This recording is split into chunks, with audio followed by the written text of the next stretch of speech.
वो आपके जो वोटर हैं वहाँ कंफ्यूज है।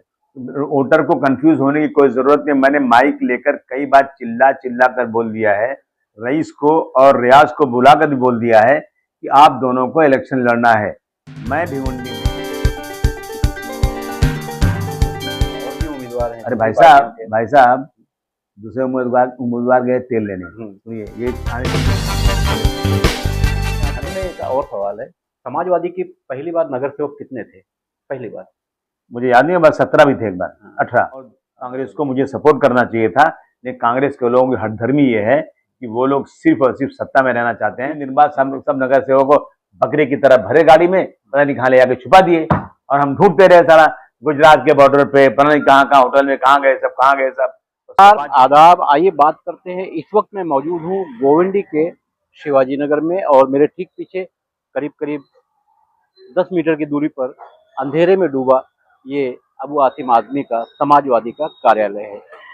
भिवंडी के ताल्लुक से आज हम लोग यहाँ पहुंचे थे और भिवंडी के ताल्लुक से कई सवाल किए गए, तो अबू आसिम ने क्या क्या जवाब दिया वो आप आगे सुनेंगे।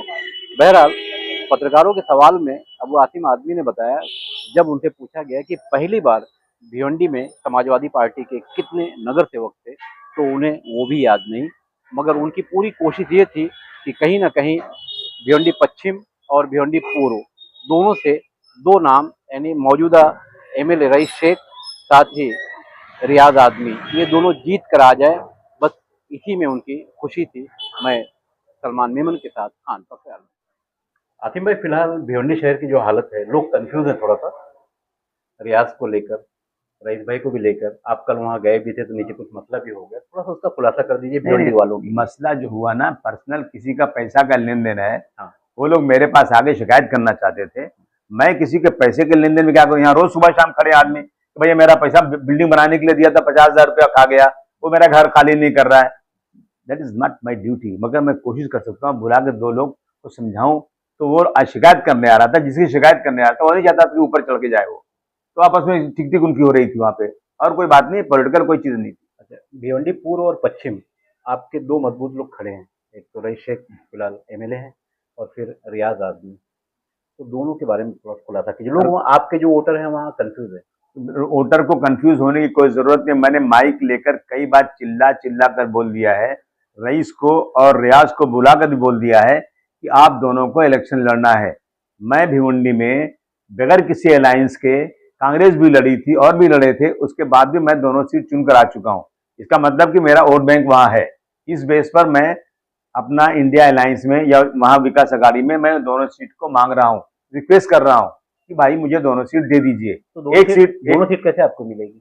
आप कैसे फैसला कर सकते? नहीं मिलेगी। आप अगाड़ी में है ना, आप कैसा बोलोगे? आप अगाड़ी के बाहर हैं तो ठीक है, अगाड़ी में है तो अगाड़ी में हूँ तो ही मिलेगी ना, बाहर कैसे मिलेगी? बाकी लोग भी तो है ना, और भी उम्मीदवार हैं। अरे भाई साहब दूसरे उम्मीदवार गए तेल लेने। सुनिए ये आने दीजिए, समझे आपने? मेरा दावा तगड़ा है, मैं लिख के देता हूं। अगर वहां पर समाजवादी पार्टी लड़ेगी तो वही जीत कर आएगी, दूसरे लड़ेंगे तो बीजेपी चुन कर आएगी। इसलिए मैं नहीं चाहता हूं कि सेकुलर वोटों का बंटवारा हो और भिवंडी में फिरका परस्त पार्टियां चुनकर आती आए। मैं रिक्वेस्ट करूंगा मेरे तमाम अगाड़ी के साथियों से कि मेहरबानी करो, तुम 288 में मुझे अगर 50 सीट भी दे दोगे तो मैं नहीं लूंगा। क्यों? कि मैं जिन सीटों पर चुन के आ सकता हूँ वही सीटें मैं लूंगा।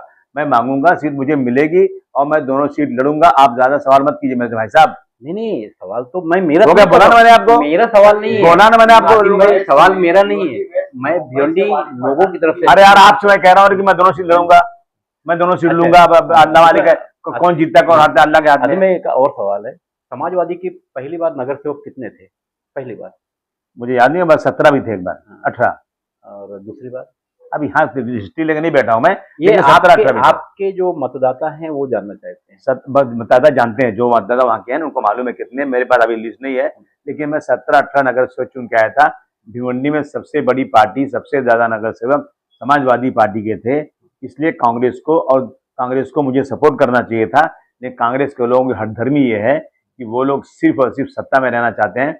उन्होंने कहा कि हम शिवसेना से हाथ मिलाने जा रहे हैं, तो भिवंडी के लोगों ने मुझसे कहा आसिम भाई ये लोग नहीं मानते हैं, ये लोग शिवसेना को ला देंगे। अगर आप खुदा के वास्ते थोड़ा सब्र कर लोगे और 2.5 साल इनको दे दोगे तो 2.5 साल बाद हम इनको दिलाएंगे। तो हमने दे दिया। जो बड़ी पार्टी सबसे थी समाजवादी, उसने कहा कि नहीं हमें यकीन नहीं, हमें कोर्ट के स्टैम्प पेपर पर लिख के दो। पहली बार शायद हुआ होगा। तो उन लोगों ने मेरे पास आज स्टैम्प पेपर लिखा चाहिए तो मैं आपको कॉपी भेज देता हूँ। लिखा उन्होंने कि 2.5 साल हमको सपोर्ट करेंगे तो 2.5 साल के बाद हम लोग सपोर्ट करके समाजवादी पार्टी का मेयर बनाएंगे। हमने दे दिया, सपोर्ट दे दिया उनको। जब 2.5 साल होने लगा, 10-15 दिन बाकी रहा, तो मैंने जाकर कहा भाई साहब अब मेरा दिन आने वाला। अरे बोले आसिम भाई हम तो बिल्कुल जबान के पक्के, हम कोई गलत काम थोड़ी करेंगे। हम बड़े खुश हो गए और 3 दिन बाद सब नगर सेवकों को बकरे की तरह भरे गाड़ी में, पता नहीं कहाँ ले जाके छुपा दिए। और हम ढूंढते रहे सारा गुजरात के बॉर्डर पे, पता नहीं कहाँ होटल में कहाँ गए सब। उसके बाद जो वोटिंग का टाइम आया, जैसे पुलिस वाले नहीं किसी कैदी को पकड़े लाते हैं, पकड़ के सब अंदर घुस गए। अरे भाई सुनो मेरी तरफ देखते नहीं सब।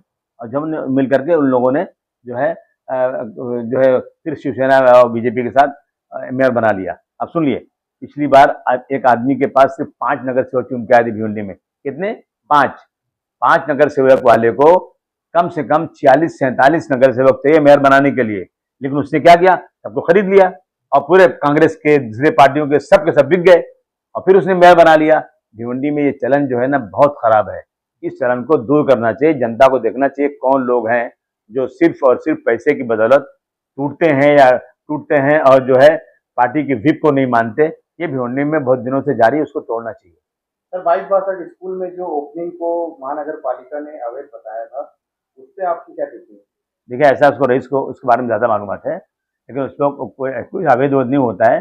लेकिन क्या आरएसएस और बीजेपी का दबाव इतना ज्यादा आया कि सत्ता पक्ष के लोगों ने दबाव डाला, इसलिए उसको रोकना पड़ा। वरना ऐसी स्कूल की कितनी ओपनिंग हो चुकी है। आसिम भाई उस दिन आप नहीं आए थे, मैं तैयार बैठा था आने के लिए। मुझे कमिश्नर का फोन आया कि मत आइए।